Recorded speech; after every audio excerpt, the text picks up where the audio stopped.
Movie शुरू होती है तो हमें ये सीन दिखाया जाता है कि समुंदर से कुछ अजीबोगरीब क्रिएचर्स निकलकर शहर की तरफ बढ़ रहे हैं और उन्हें पैरासाइट्स का नाम दिया गया है। फिर हम एक आदमी को देखते हैं जो कि अपने कमरे में सोया होता है और उनमें से एक पैरासाइट रेंगता रेंगता उसके कान के अंदर चला जाता है। वो आदमी बहुत तड़पता है और उसके बाद फिर से नॉर्मल होकर सो जाता है। अब हमें एक लड़का दिखाया जाता है जिसका नाम शिनची था। वो रात को अपने कमरे में हेडफोन्स लगाकर गाने सुन रहा होता है। वो पैरासाइट उसके कान में घुसने की कोशिश करता है लेकिन उसे घुसा ही नहीं जाता। अब वो उसके नाक के पास चला जाता है। शिनची को खारिश होती है तो वो समझता है कि वो एक कीड़ा है तो वो उसे पकड़कर दूर फेंक देता है। वो उसको मारने के लिए आगे बढ़ता है लेकिन तभी वो पैरासाइट उसके हाथ पर काट कर उसके हाथ के अंदर चला जाता है। तभी उसकी मॉम भी वहाँ पर आ जाती है तो वो उनसे कहता है कि देखें मेरे हाथ में कुछ चला गया है। और जब उसकी मॉम उसका हाथ देखती है तो वो बिल्कुल ठीक होता है। अब अगली सुबह हमें दिखाया जाता है कि शिनची नाश्ते के टेबल पर बैठा होता है तो उसे अपने हाथ में बहुत अजीब फील होता है।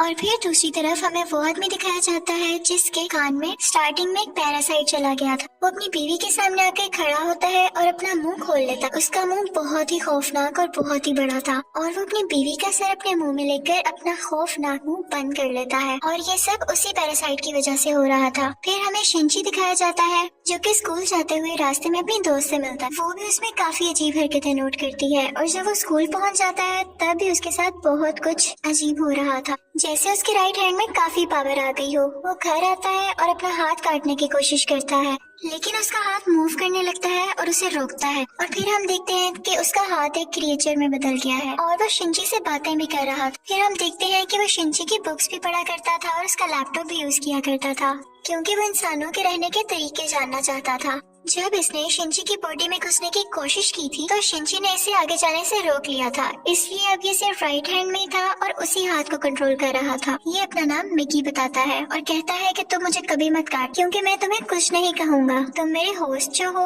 अब हम देखते हैं कि शिनची और मिकी में दोस्ती होने लगी थी लेकिन बाकी सब लोग जिनको पैरासाइट्स ने इन्फेक्ट किया था वो पूरे शहर में बहुत तबाही मचा रहे थे और इंसानों को मारकर खा रहे थे। दूसरी तरफ मिकी शिनची को खींचकर एक रेस्टोरेंट की तरफ ले जाता है। वहाँ पर भी बहुत सारे इन्फेक्टेड लोग यानी पैरासाइट्स इंसानों का गोश्त खा रहे थे। वो शिनची को देखते हैं तो उन्हें लगता है कि ये भी इन्फेक्टेड है और उसे भी वो गोश्त देते हैं लेकिन जब उन्हें पता चलता है कि ये पूरी तरह से तो इन्फेक्ट नहीं हुआ बल्कि ये अभी भी इंसान है तो वो उसे ही मारने के लिए आगे बढ़ते हैं लेकिन मिकी उनको आगे से मारता है और शिनची की जान बचा लेता है क्योंकि अगर शिनची मर जाता तो वो खुद भी मर जाता और ये उसने अपने फायदे के लिए किया था। अब न्यूज आती है कि शहर के लोग मारे जा रहे हैं और किसी को कुछ समझ नहीं आ रहा कि इन्हें मारने वाला है कौन क्योंकि पैरासाइट्स अपना ये काम बहुत होशियारी और छुप के कर रहे थे। शिनची मिकी से कहता है कि तुम अपने साथी पैरासाइट्स को क्यों नहीं कहते कि इंसानों को मत खाएं।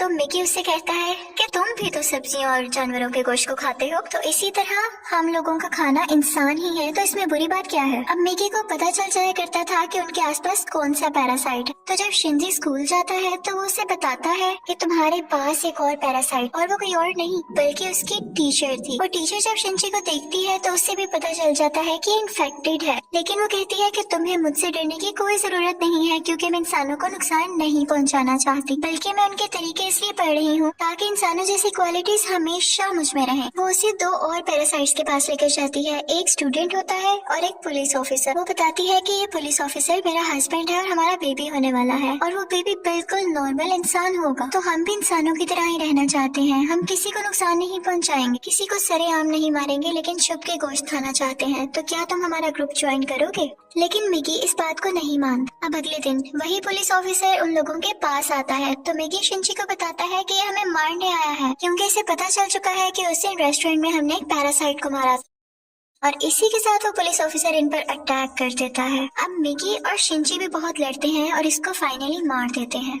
जब शिनची घर आता है तो उसे बहुत बुरा लग रहा कि उसने एक मर्डर कर दिया लेकिन दूसरी तरफ हम देखते हैं कि पुलिस ऑफिसर की बॉडी से वो पैरासाइट निकलकर किसी और की बॉडी में चला जाता है और ये कोई और नहीं बल्कि शिनची की माँ थी और वो शिनची को मारने के लिए उसकी तरफ बढ़ रही थी। मिकी शिनची को बताता है कि तुम्हें मारना चाहती है तो शिनची उसे कहता है कि खबरदार तुमने मेरी माँ को कुछ कहा क्योंकि वो अपनी माँ से बहुत मोहब्बत करता था और वो नहीं चाहता था कि उसकी माँ मरे। लेकिन देखते ही देखते उसकी माँ का सर भी बाकी पैरासाइट्स की तरह खुलने लगता है और वो शिनची पर अटैक कर देती है। उसका बहुत खून जाया होता है और वो मरने के करीब होता है। लेकिन अगली सुबह हम देखते हैं कि वो दोबारा से उठ खड़ा हुआ है। तो मिगी उसे बताता है कि तुम बहुत जख्मी हो गए थे, लेकिन मैंने अपने सेल से तुम्हारे जख्म को ठीक कर दिया। लेकिन यहाँ बुरी बात ये थी कि अब शिनची की बॉडी में मिगी के सेल्स चले गए थे और अब वो पूरी तरह इन्फेक्ट हो रहा था। अब शिनची अपनी माँ को ढूंढने लगता है, लेकिन वो कहीं पर नहीं मिलती। तो वो टीचर के पास जाता है और पुलिस ऑफिसर के बारे में पूछता है, लेकिन वो टीचर भी उसे कुछ नहीं बताती। मिगी उसे बताता है कि अब दिन में मुझे भी 4 घंटे सोने की जरूरत पड़ेगी और उस वक्त मैं तुम्हें बचा नहीं सकूंगा, तुम्हें अकेले ही लड़ना होगा। लेकिन क्योंकि मिगी के सेल्स भी अब उसकी बॉडी में थे तो उसके अंदर मिगी की क्वालिटीज भी आने लगी। खैर, फिर हम देखते हैं कि वही स्टूडेंट जो टीचर ने दिखाया था, जो कि पैरासाइट बन चुका था, वो भी शिनची के स्कूल में ही एडमिशन ले लेता है। वो शिनची का दोस्त बनने का ड्रामा करता है, लेकिन आहिस्ता आहिस्ता सबको पता चल जाता है कि वो पैरासाइट है और फिर वो स्टूडेंट इन सब को मार देता है। इसके बाद वो शिनची की दोस्त को भी मारने भरता है, लेकिन शिनची अपनी दोस्त को उठाकर बिल्डिंग से जंप लगा देता है। अब वो टीचर वहाँ पर आती है। वो चाहती थी कि स्टूडेंट मर जाए क्योंकि इसकी वजह से उसका राज भी खुल सकता था। वो वहाँ पर ब्लास्ट करती है, लेकिन उसे कुछ नहीं होता और फिर पुलिस वहाँ पर आ जाती है, लेकिन वो पुलिस को भी मार देता है। अब मिगी शिनची को बताता है कि वो बिल्डिंग की छत पर है और शिनची दूसरी बिल्डिंग की छत पर जाकर उसे एरो से मार देता है। और उसके बाद वो टीचर के पास जाता है और उस पुलिस ऑफिसर का एड्रेस पूछता है, जो कि पैरासाइट था, और टीचर अब उसे एड्रेस दे देती है। उस पुलिस ऑफिसर का पैरासाइट अब भी उसकी माँ के अंदर था। लेकिन यहाँ पर मिगी के सोने का टाइम हो जाता है, तो इसका मतलब ये था कि शिनची को यहाँ पर अकेले ही लड़ना था। उस पैरासाइट को खत्म करने के लिए जैसे तैसे करके वो उसकी गर्दन काट देता है, जिसके बाद उसकी माँ और वो पुलिस ऑफिसर दोनों मारे जाते हैं। फिर हम देखते हैं कि शिनची अपनी दोस्त से हॉस्पिटल मिलने जाता है। वो बातें कर रहा होता है कि मैं एक एक करके सब पैरासाइट्स को मार दूंगा, कि तभी हम देखते हैं कि कोई उनकी पिक्चर्स ले रहा है और वो कोई जासूस था। और यहाँ पर ही इस मूवी का पार्ट 1 खत्म हो जाता है और अब मैं आपको एक्सप्लेन करूंगी इस मूवी का पार्ट 2। अब पार्ट 2 में उस इंसिडेंट के कुछ महीनों बाद का टाइम दिखाया गया है, जब आर्मी को पता चल जाता है कि इस शहर में कोई पैरासाइट्स हैं जो लोगों पर अटैक कर रहे हैं और वो लोगों को बचाना चाहते थे। फिर वो जेल से एक सीरियल किलर को लाते हैं जो पहचान सकता था कि पैरासाइट कौन है और नॉर्मल ह्यूमन कौन है। उसके सामने एक एक करके लोग लाए जाते हैं तो वो सबको नॉर्मल कह देता है, लेकिन जब उसके सामने शिनची आता है तो वो सोच में पड़ जाता है और काफी सोचने के बाद कहता है कि ये भी नॉर्मल है। अब शिनची जब घर जा रहा होता है तो मिगी उसे बताता है कि हमारे बहुत पास एक पैरासाइट है और वो पास की एक बिल्डिंग में जाते हैं जहाँ पर वो पैरासाइट एक इंसान का गोश्त खा रहा होता है। जब वो पैरासाइट शिनची को देखता है तो उसकी तरफ बढ़ता है, लेकिन मिगी इसे मार देता है। फिर अचानक उसे फील होता है कि जैसे उसके पीछे कोई है और ये कोई और नहीं बल्कि वही आदमी था जिसने पार्ट 1 के एंड में शिनची और मिगी की पिक्चर्स ली थी। और फिर हमें शहर का मेयर दिखाया जाता है जो कि पैरासाइट्स की फेवर में बोलता और बहुत बुरा आदमी था और वो टीचर भी उसके साथ मिली हुई थी। और अब हम देखते हैं कि उस टीचर का बेबी भी हो चुका था जो कि बिल्कुल नॉर्मल ह्यूमन था। वो मेयर जान गया था कि शिनची पैरासाइट्स को मार रहा है तो वो भी उसे मारना चाहता था, लेकिन टीचर उसे मना कर देती है। वो कहती है कि मिगी और शिनची आपस में जुड़े हुए हैं तो मैं देखना चाहती हूँ ये कैसे एक साथ रहते हैं, और अगर तुम शिनची को मारोगे तो हमारा पैरासाइट मिगी भी मर जाएगा। और इसीलिए उसी ने शिनची के पीछे वो जासूस भेजा था ताकि उस पर नजर रख सके। शिनची एक दिन चल रहा होता है कि उसे फिर से फील होता है कि उसके पीछे कोई है। वो जासूस उसकी सारी बात सुनता है और उसे कहता है कि तुम्हें अपने बारे में पुलिस को बता देना चाहिए। तो शिनची उससे कहता है कि नहीं, पुलिस में भी बहुत सारे पैरासाइट्स भरे पड़े हैं। उसे यहाँ पता चल जाता है कि इस जासूस को टीचर ने उसके पीछे लगाया है। तो वो टीचर के पास जाता है और कहता है ये तुम सब क्या कर रहे हो, ये करना बंद क्यों नहीं कर देते? तो टीचर उसे कहती है तो तुम हमारे साथी पैरासाइट्स को क्यों मार रहे हो? वो सिर्फ अभी इंसानों को खाना सीख रहे हैं और कुछ देर बाद वो उनको मारना भी बंद कर देंगे। वो चुप हो जाता है और फिर जासूस के पास जाता है और उसे बताता है कि वो टीचर बहुत खतरनाक पैरासाइट है, वो किसी भी वक्त तुम्हें भी नुकसान पहुंचा सकती है तो तुम उससे दूर रहो। लेकिन जासूस उसकी बात पर यकीन नहीं करता। अब अगले दिन वो जासूस उस मेयर से मिलता है। उसे शिनची की बात को टेस्ट करना था कि वो सच बोल रहा है या नहीं, तो इसलिए वो मेयर के रूम में वॉइस रिकॉर्डर लगा देता है। लेकिन मेयर को इस बारे में पता चल जाता है और वो जासूस को मारने का हुक्म दे देता है कि ये अब हमारे लिए नुकसान बन चुका है। वो पैरासाइट को उसके घर भेजता है उसे मारने के लिए, लेकिन वो घर पे नहीं होता तो उसकी बेटी को मार देते हैं। अब दूसरी तरफ शिनची को मिगी बताता है कि तुम पर 5 पैरासाइट्स अटैक करने आ रहे हैं। अब उनकी तरफ एक आदमी बढ़ता है और उसी आदमी के अंदर वो 5 पैरासाइट्स थे।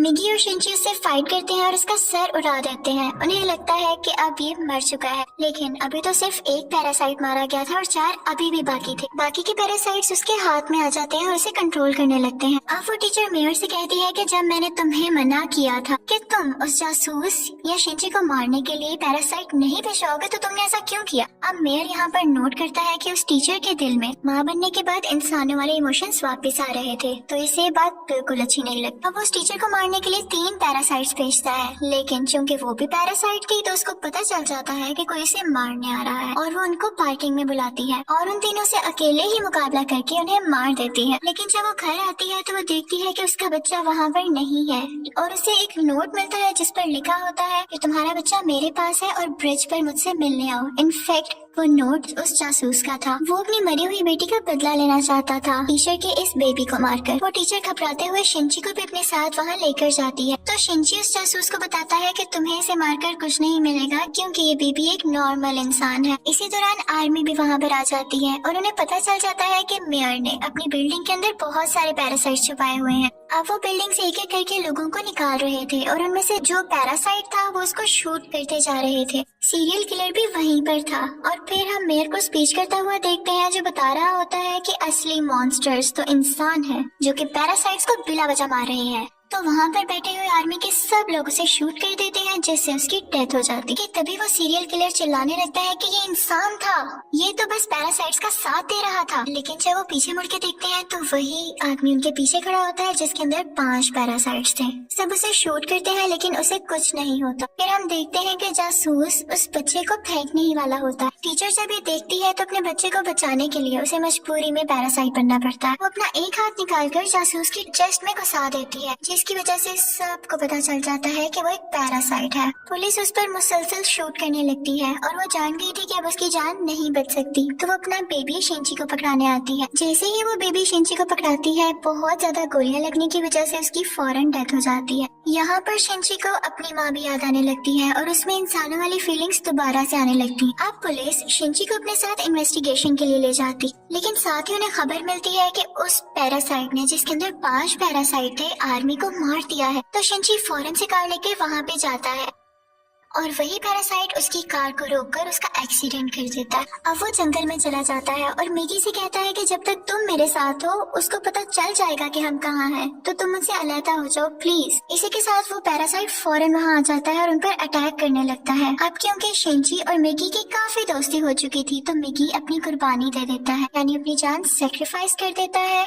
उसकी बॉडी से अलग हो जाता है और शिंची को वहाँ से भाग जाने का कहता है और मिगी को वो पैरासाइट मार देता है, जिस पर शिंची काफी उदास हो जाता है और फिर अपनी दोस्त के घर की तरफ जाता है। वो उसका बहुत ख्याल रखती है। वो लेटा होता है कि एकदम देखता है कि उसके बाजू में से मिगी का एक और हिस्सा ग्रो कर रहा है और ऐसा इसलिए हुआ क्योंकि जब मिगी ने अपने बॉडी सेल्स से उसकी बॉडी को ठीक किया था तो मिगी के सेल्स भी तो उसकी बॉडी में आ गए थे, इसलिए वो चाहता तो दोबारा ग्रो कर सकता था। शिंची को फील हो गया था कि अब ये दोबारा आ रहा है तो उस पैरासाइट को दोबारा से पता चल जाएगा कि मैं कहाँ हूँ, तो अपनी दोस्त की जान बचाने के लिए उसको बाय कहकर वहाँ से चला जाता है। लेकिन जैसे वो बाहर जाता है तो वो पैरासाइट उसे पकड़ लेता है, लेकिन एक फैक्ट्री में पहुंचकर शिंची एक केमिकल रोड उसकी बॉडी में घुसा देता है, लेकिन उसे कुछ नहीं होता। तो वो कहता है कि तुम मुझे क्या समझ रहे हो, मैं तो तुम्हें मारकर बाकी इंसानों को भी मार दूंगा और फिर मैं और बाकी पैरासाइट्स इस दुनिया पर रूल करेंगे। वो उसे मारने ही वाला होता है कि मिगी फौरन से उसकी बॉडी में दोबारा ग्रो कर जाता है और उस पैरासाइट पर अटैक कर देता है। इसी के साथ उसकी बॉडी में कुछ होने लगता है और वो तड़पने लगता है। तो मिगी शिंची को बताता है कि जिस रोड से तुमने इसको मारा उस पर बहुत केमिकल्स लगे हुए